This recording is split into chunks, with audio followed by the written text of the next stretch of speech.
Bapak, Ibu, Saudara-saudari, selamat malam. Sebelum kita membuka renungan malam, saat ini kita menyatukan hati kita akan menyanyikan satu lagu, Bapa Kau Setia.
Saudaraku yang terkasih di dalam nama Tuhan Yesus Kristus, baru saja kita mendengarkan satu pujian yang memberkati kehidupan kita semuanya.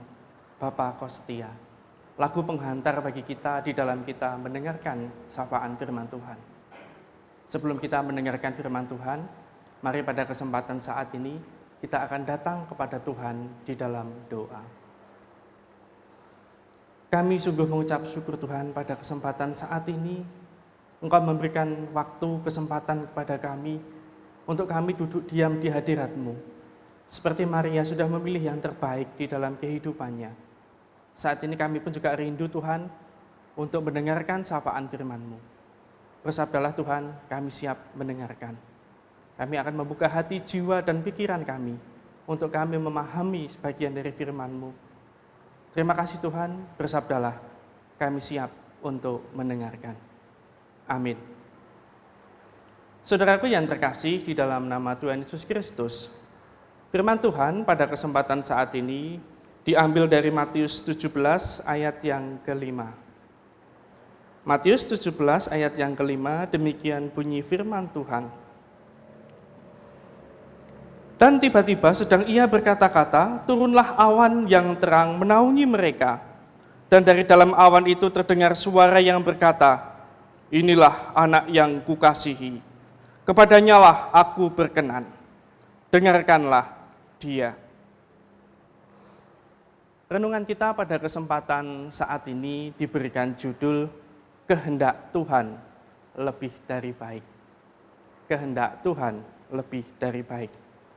Saudaraku yang terkasih di dalam nama Tuhan Yesus Kristus, di dalam kehidupan ini tentunya sebagai manusia kita tidak terlepas dari rencana atau perencanaan. Jadi di dalam hidup ini tentunya di dalam kita menjalani kegiatan aktivitas setiap harinya, terlebih dahulu mestinya ada satu rencana, rancangan yang sudah kita siapkan. Rencana atau rancangan tersebut bisa jangka pendek maupun bisa dalam jangka panjang. Misalnya satu contoh rencana jangka pendek, ibu-ibu misalnya, ibu rumah tangga. Biasanya kalau ibu-ibu itu setiap hari kan memasak. Sebelum memasak mestinya terlebih dahulu sudah dipikirkan bahwa besok saya akan belanja. Belanjanya apa saja yang akan dibeli, kemudian mau masak apa saja. Di situ sudah disiapkan, ada perencanaan-perencanaan yang sudah disiapkan. Ini dilakukan tentunya setiap hari. Jadi perencanaan dalam jangka yang pendek. Ada juga perencanaan dalam jangka yang panjang. Misalnya, di dalam sebuah keluarga, orang tua memiliki pengharapan bahwa besok anak-anak saya, kalau sudah besar, saya punya harapan, keinginan bahwa dia memiliki masa depan yang cerah. Masa depan yang cerah itu bisa misalnya dari segi pendidikan, sukses, bisa kuliah, kemudian bisa mendapatkan pekerjaan yang mapan sesuai dengan keinginan, terus kemudian pada saat menikah, nanti juga mendapatkan jodoh yang terbaik, kemudian bisa membangun rumah tangga, takut akan Tuhan. Ini adalah merupakan satu rencana atau rancangan jangka panjang. Artinya bahwa di dalam kehidupan ini setiap kita, manusia, tentunya juga melakukan hal yang demikian. Saya yakin tidak ada di dalam kehidupan ini orang itu yang misalnya mengalir dengan sendirinya atau biarkan saja, wes ben ditok nih wey, yang penting hidup. Saya yakin tidak ada orang yang seperti itu. Pasti ketika akan melakukan sesuatu di dalam kehidupan ini pasti ada rencana atau rancangan yang sudah ditata, dipersiapkan terlebih dahulu. Saudaraku yang terkasih di dalam nama Tuhan Yesus Kristus, memang sebagai manusia kita harus memiliki rencana atau rancangan. Tetapi menjadi pertanyaan bagi kita pada kesempatan saat ini. Pertanyaannya adalah, apakah di dalam setiap kita merencanakan sesuatu atau merancang sesuatu, kita sudah mengikut sertakan Tuhan di dalam kehidupan kita? Ini yang menjadi pertanyaan mendasar bagi kita pada kesempatan saat ini. Karena sebagai manusia seringkali kita itu kecenderungannya adalah saya membuat rencana, rancangan, ya ini yang harus saya laksanakan, ini yang harus saya lakukan, dan ini terbaik. Biasanya sebagai manusia itu ego kita muncul, sehingga kita melupakan rencana Tuhan. Padahal Tuhan itu punya kehendak di dalam kehidupan ini. Itu yang seringkali kita lupakan. Bagaimana dengan rencana, rancangan yang kita susun selama ini. Saudaraku yang terkasih di dalam nama Tuhan Yesus Kristus, bacaan kita pada kesempatan hari ini di dalam Matius 17, khususnya pada ayat yang kelima ini bisa menjadi perenungan bagi kita sekalian. Kalau kita baca perikop ini, mengisahkan tentang Yesus dipermuliakan di atas gunung. Di mana pada saat itu ada satu peristiwa yang dikatakan transfigurasi. Ada satu perubahan yang sungguh luar biasa yang terjadi dalam diri Tuhan Yesus. wajahnya bercahaya seperti sinar matahari. Sedangkan baju yang dikenakan tubuhnya pun juga berkilauan, bercahaya. Ini menunjukkan bahwa kemuliaan Yesus, kemuliaan Tuhan Yesus nyata di dalam kehidupan ini. Terpancar. Dan para murid yang pada saat itu diajak ke atas gunung, mereka pun juga sebagai saksi.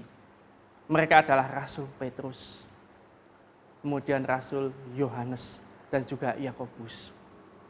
Mereka menjadi saksi bagaimana ketika transfigurasi ini terjadi di dalam kehidupan diri Yesus.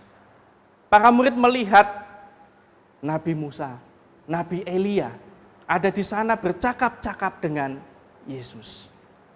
Ini menunjukkan bahwa sungguh Allah itu adalah Allah yang mulia, Allah yang sungguh luar biasa.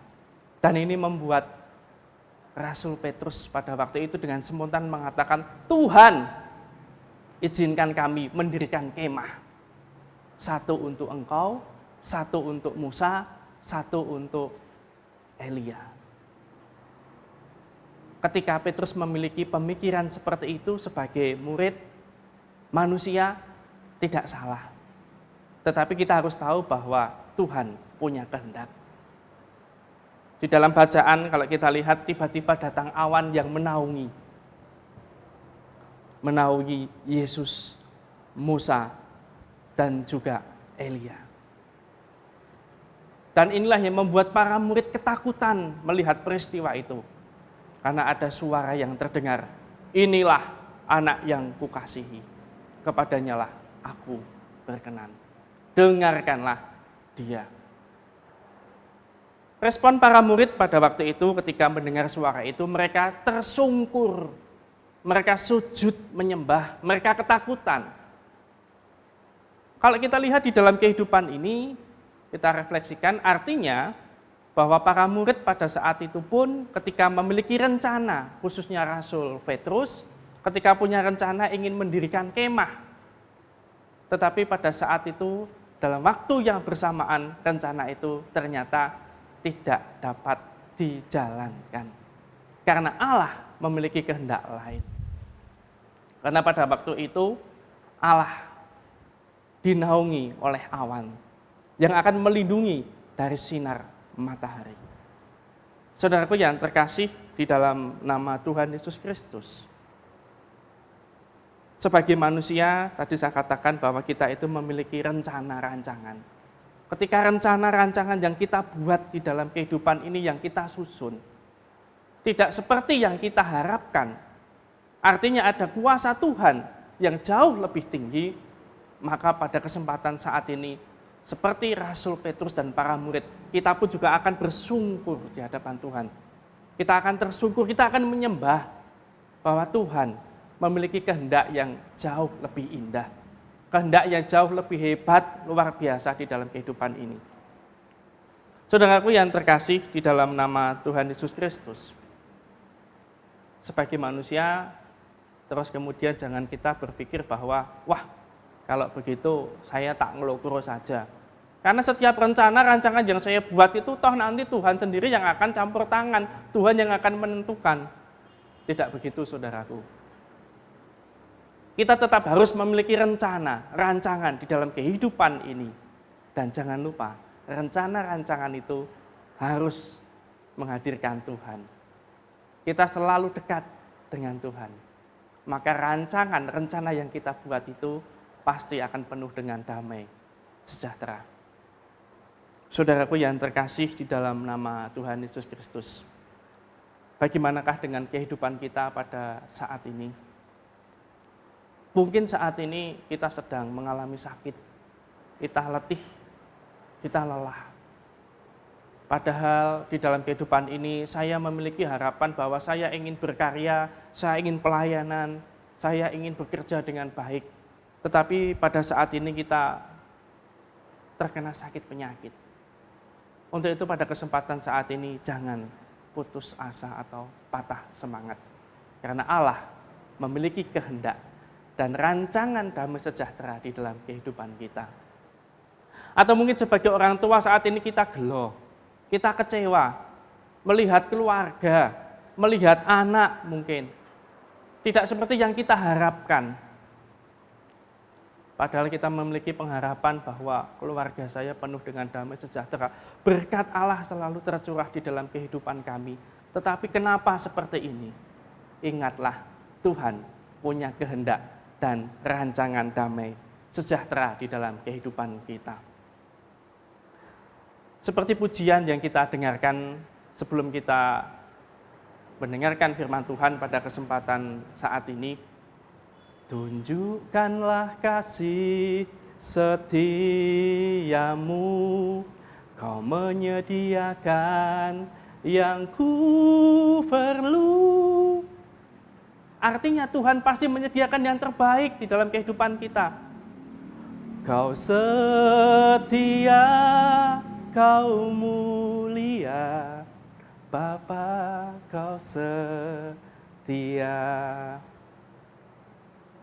Saudaraku yang terkasih di dalam nama Tuhan Yesus Kristus, hari ini mari kita akan kembali merencanakan, kita akan kembali menyusun, merancang, supaya kehidupan kita tetap senantiasa dalam perlindungan Allah. Jangan lupa, kita harus mengikut sertakan Tuhan di dalam kehidupan ini, dan ingatlah bahwa kehendak Tuhan itu lebih baik. Kehendak Tuhan lebih dari baik, dari apa yang kita pikirkan. Tuhan memberkati kita sekalian. Amin. Mari kita akan berdoa. Dengan kerendahan hati pada kesempatan saat ini kembali kami datang kepadamu. Kami mengucap syukur Tuhan pada kesempatan saat ini untuk firman yang Kau berikan kepada kami, menjadi kekuatan penerang bagi hidup kami. Seringkali di dalam kehidupan ini kami ngelogro, mungkin kami bosan, kami sedih dengan rencana-rencana yang kami susun, yang kami buat, dan semuanya itu tidak sesuai dengan apa yang menjadi pengharapan kami. Tetapi saat ini Tuhan, kami menyadari sepenuhnya bahwa Engkau memiliki rancangan damai sejahtera di dalam kehidupan kami. Engkau memiliki kehendak yang lebih dari baik dari apa yang kami pikirkan. Rancangan-Mu adalah rancangan damai sejahtera dan bukan rancangan kecelakaan. Untuk itu Tuhan, bawa kami di dalam setiap perencanaan rancangan kami, bawa kami masuk dalam rencana-Mu, karena rancangan-Mu adalah yang terbaik bagi kehidupan kami. Terima kasih Tuhan, kami serahkan hidup kami, cita-cita kami, masa depan kami, sepenuhnya hanya ke dalam cinta kasih-Mu. Terima kasih Tuhan, amin. Tuhan memberkati kita semuanya.